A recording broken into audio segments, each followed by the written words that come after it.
காமராஜர் குறித்த சர்ச்சை பேச்சு மன உளைச்சலை ஏற்படுத்தியுள்ளதாக காமராஜரின் பேத்தி கமலிகா தெரிவித்துள்ளார்.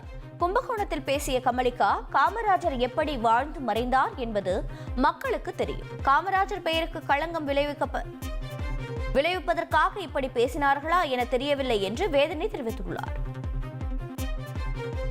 நிறைய இதை பத்தி பேசியாச்சு. அவருக்கு கலகம் நினைக்கணும்னு நினைச்சாங்களா இல்ல அவங்க தெரியாம பேசினாங்களா அப்படிங்கிறது தெரியாது. ஆனாலும் என்ன சொல்றதுன்னா, அவங்க குடும்பத்தாராக நான் சொல்றது ரொம்ப மன உளைச்சல் தாளாடணும்.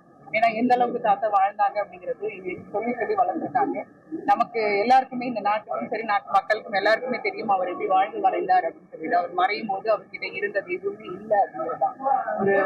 ஒரு வாடகை வீட்டுல தான் வாழ்ந்தாங்க. அவர் பேர்ல ஒரு வாடகை வீட்டை எழுதி வைக்கணும் அப்படின்னு சொல்லிட்டு அங்க இருந்த நண்பர்கள் 3 மாசத்துக்கு முன்னாடி இறக்குறதுக்கு முன்னாடி சொல்லும் போது கூட அது வேண்டாம், அதை நான் பண்ணோம் அப்படின்னு சொன்னா இந்த வீட்டுக்காக நாளைக்கு சண்டை போடுறதுக்கு என்னோட உறவினர்கள் என் சொந்த பந்தங்கள் நிற்கும், அதனால அது தேவையில்லைன்னு சொல்லி அதை வேண்டான்னு மறுத்தவர் தான் பெருந்தலைவர் காமராஜர்.